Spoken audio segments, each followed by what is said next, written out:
Shalom, senang sekali Miss Wulan dapat kembali bertemu dengan kalian dalam pelajaran pendidikan agama Kristen dan budi pekerti.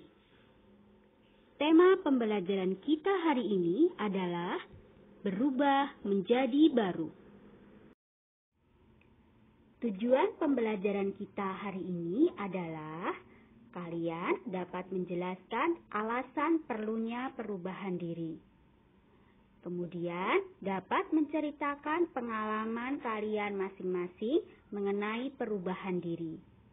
Dan yang terakhir, kalian dapat menyatakan komitmen perubahan diri di tahun yang baru dan di semester yang baru ini. Mari kita berdoa. Terima kasih Tuhan Yesus buat semua berkat-Mu dalam hidup kami. Hari ini kami akan belajar. Berkati pembelajaran kami awal sampai akhirnya. Dalam nama-Mu Yesus Kristus, kami berdoa. Amin. Anak-anak, kalian tentu sudah tahu ya kalau manusia itu sejak dilahirkan mengalami perubahan-perubahan. Yang pertama, itu perubahan secara fisik. Iya, betul. Dari bayi tumbuh menjadi balita, tumbuh menjadi anak-anak, remaja, terus akhirnya tumbuh menjadi dewasa. Kemudian secara mental, waktu kecil mungkin kalian itu penakut. Nah, setelah besar akan menjadi seorang yang pemberani. Kemudian yang ketiga itu perubahan sifat atau karakter. Nah, sifat atau karakter ini bisa berubah karena dipengaruhi oleh lingkungan di sekitarnya. Jadi, mungkin dulu kalian tinggal di lingkungan yang tertib, sopan, menghargai. Nah, kemudian setelah dewasa, kalian bekerja di tempat yang baru, itu mungkin lingkungannya adalah lingkungan orang-orang yang keras, lingkungan orang-orang yang suka bertengkar misalnya.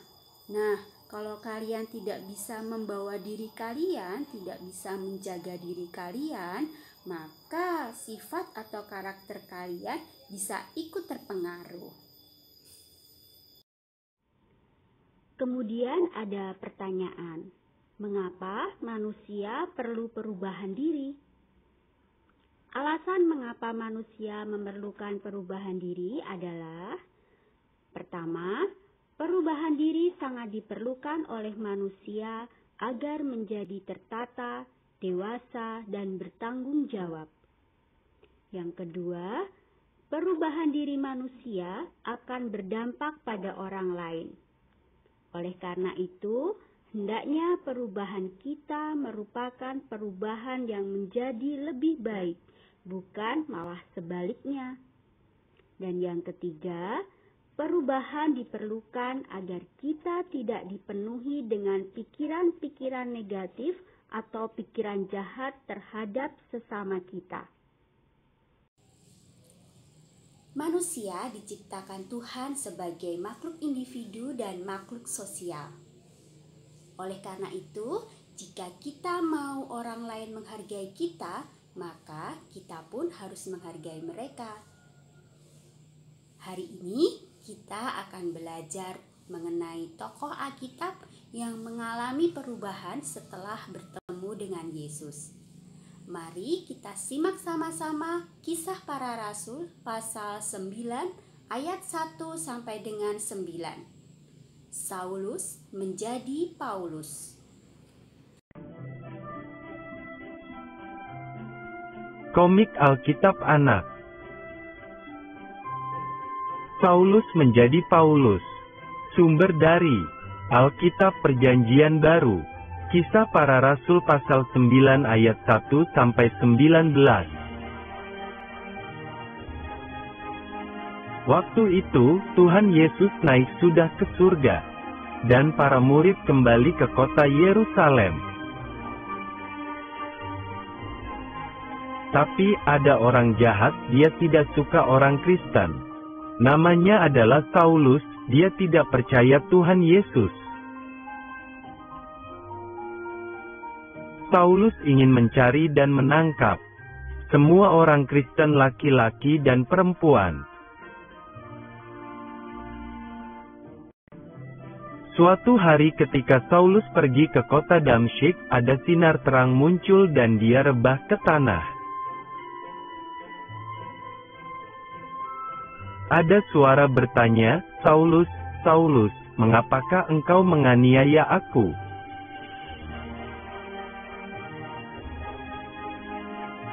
Lalu Saulus menjawab, "Siapakah engkau, Tuhan?" Suara itu berkata, "Akulah Yesus yang kau aniaya itu." Tiba-tiba mata Saulus menjadi buta. Teman-temannya menuntunnya berjalan.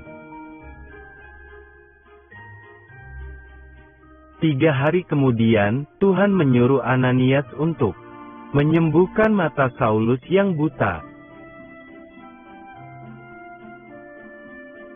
Ananias menumpangkan tangannya ke Saulus dan berdoa agar dapat melihat lagi.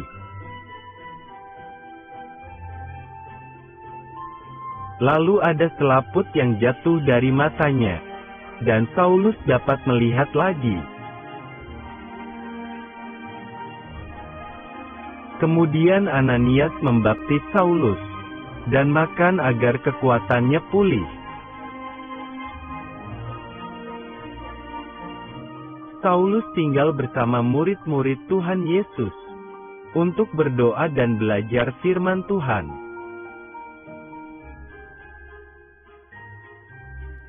Akhirnya, Saulus menjadi percaya Tuhan Yesus, dan namanya diganti menjadi Paulus. Ayat hafalan: Percayalah kepada Tuhan Yesus Kristus dan engkau akan selamat. Kisah Para Rasul pasal 16 ayat 31.